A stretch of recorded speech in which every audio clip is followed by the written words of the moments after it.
tentera jalan kaki, di mana tentera ini dipecah kepada platoon, company dan juga battalion. Strategi Hamas melalui Brigade Al-Qassam ini adalah dengan menyediakan terowong-terowong yang strategik, di mana apabila tentera Israel melalui kereta-kereta kebal mereka yang canggih, kereta kebal yang terbaik, pejuang Hamas mereka keluar daripada lubang-lubang arnab, dipanggil lubang arnab, dan terus melancarkan roket penangkis yang disebut Yasin 105. Strategi Hamas yang nampak tersusun ini menyusahkan operasi darat tentera Israel. Dan satu lagi strategi orang-orang pejuang-pejuang Hamas ini adalah mereka menggunakan drone, di mana drone ini dipasang kamera dan juga grenade. Drone tidak boleh dipasang oleh radar dan pergerakannya sangat licin. Dan daripada video yang kita perolehi, drone ini dilepaskan di platform tentera Israel dan unit-unit yang kecil. Dan ia telah kita lihat dalam kamera itu orang-orang Yahudi ini terbunuh serta-merta,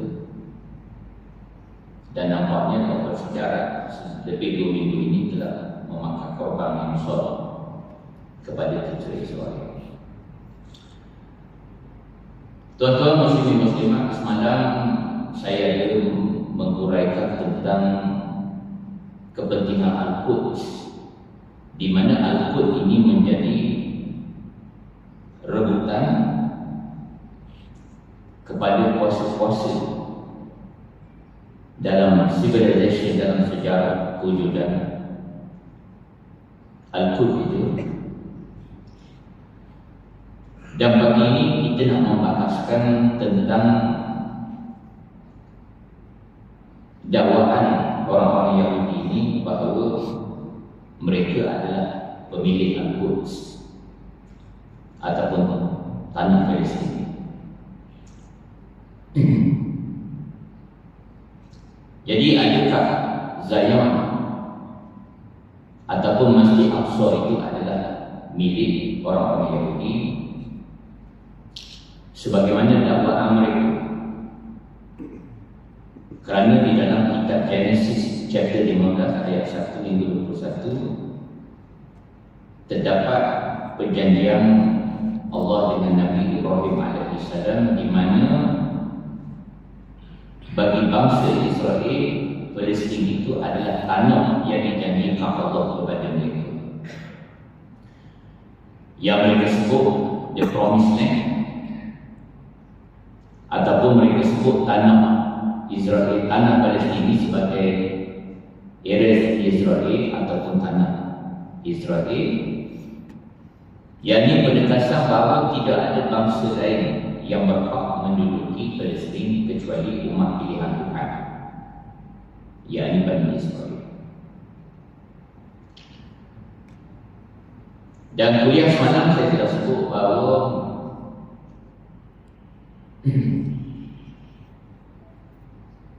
orang-orang Yahudi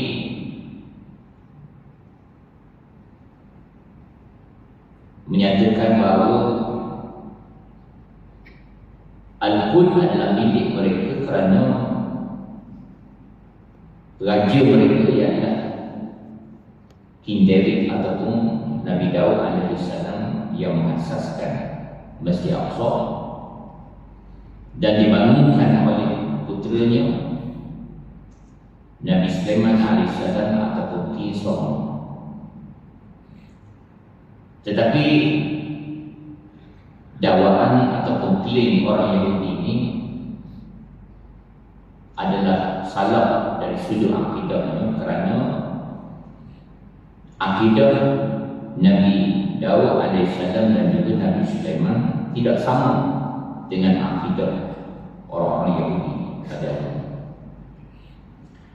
Orang Yahudi menganut fahaman ataupun akidah Judaism ataupun Yahudi yang percaya akan wujudnya Tuhan yang Maha Esa, Tuhan pencipta dunia yang menyelamatkan bangsa Yahudi dari penindasan di Mesir, Tuhan yang menurunkan undang-undang yakni Taurat dan memilih Yahudi sebagai cahaya kepada manusia sendiri, kerana bangsa Yahudi percaya dan yakin bahawa bangsa mereka adalah bangsa terpilih berdasarkan perjanjian Allah dengan Nabi Ibrahim alaihissalam, di mana cucu cicitnya akan dirahmati apabila selalu beriman kepada Allah. Dan orang Yahudi percaya bahawa perjanjian ini diulangi oleh Allah kepada Nabi Ishaq dan juga Nabi Yaqub. Dan disebabkan Ishaq dan Yaqub menurunkan bangsa Yahudi, maka mereka yakin mereka lah bangsa yang terpilih. Jadi tuan-tuan, adakah benar dakwaan orang-orang Yahudi ini bahawa tanah Palestin itu adalah milik mereka? Hendaklah kita lihat dari dua sudut. Yang pertama, dari sudut sejarah. Dari sudut sejarah, adakah klaim orang Yahudi ini benar? Kerana mereka mengatakan tanah itu adalah untuk bangsa mereka. Dari sudut sejarah, pemilik kepada tanah Palestin adalah orang Arab. Orang Arab Palestin. Kerana bangsa Arab adalah bangsa yang lebih tua daripada bangsa Yahudi. Yahudi ini satu bangsa baru, muda 2000 tahun daripada bangsa Arab. Kerana sejak